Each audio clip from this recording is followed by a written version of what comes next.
जय भीम. मी Vishal Kamble, Republican Party of इंडियाचा युवा जिल्हाध्यक्ष म्हणून सातारा जिल्ह्यामध्ये काम करतो. आज कराडच्या तहसीलदार कार्यालयामध्ये येण्याचं कारण एकच की कराड तालुक्यातील तालगाव नलोडेवाडीमधील जे उत्खनन आपण बघतोय, रेल्वेलांच्या कडेला जे डोंगर आहेत, मोठमोठे डोंगर, ते पोखरण्याचं काम तिथं चालू आहे. महसूल प्रशासनाचा लाखो रुपयांचा महसूल इथं बुडवल्याचं आपल्याला दिसतंय. त्या संदर्भातच आम्ही आज कराड तालुक्याचे तहसीलदार आहेत ढवळे मॅडमना आज निवेदन देण्यासाठी पक्ष संघटनेतील पदाधिकारी आम्ही या ठिकाणी आलो होतो. मात्र इथं आल्यानंतर समजलं मॅडम या प्रांत साहेबांनी लावलेल्या मीटिंगमध्ये गेलेले आहेत. त्यामुळं आम्हाला बार्निशीमध्ये जाऊन निवेदन सादर करावं लागलं.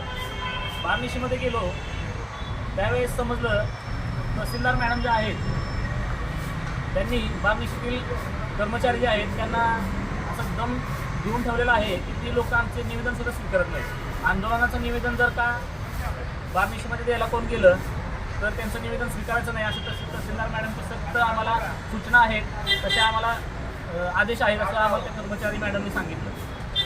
म्हणजे तहसीलदारबाईंना एवढं कशाची भीती आहे आणि एवढं त्यांनी कोणतं चुकीचं कामं केलेली आहेत हे या योजनेतून आपल्याला समजते. निवेदनच स्वीकारायचं नाही, बाकीचा विषयच पुढचा.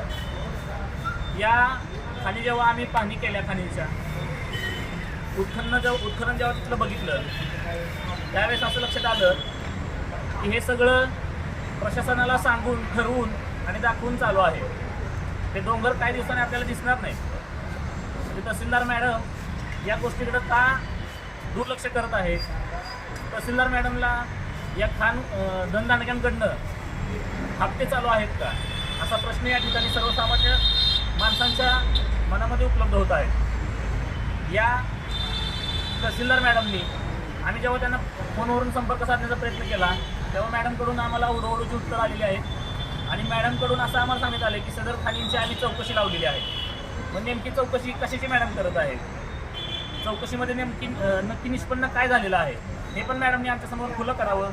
त्यासाठी मॅडमना त्यांच्या कर्तव्याची जाणीव करून देण्यासाठी 2 तारखेला आपण तहसीलदार कार्यालयाच्या बाहेर शिमगा आंदोलन ठेवलेलं आहे आणि त्या शिमगा आंदोलनामध्ये बोंबाबोंब करून आपण महसूल प्रशासनाला जाग आणून देणार आहोत आणि त्यांच्या कर्तव्याची जाणीव करून देणार आहोत. याची नोंद मात्र संबंधित तहसीलदारांनी घ्यावी असं मी या ठिकाणी सांगतो आणि थांबतो. जय भीम, जय भारत, जय शिवराज, जय सूर्य.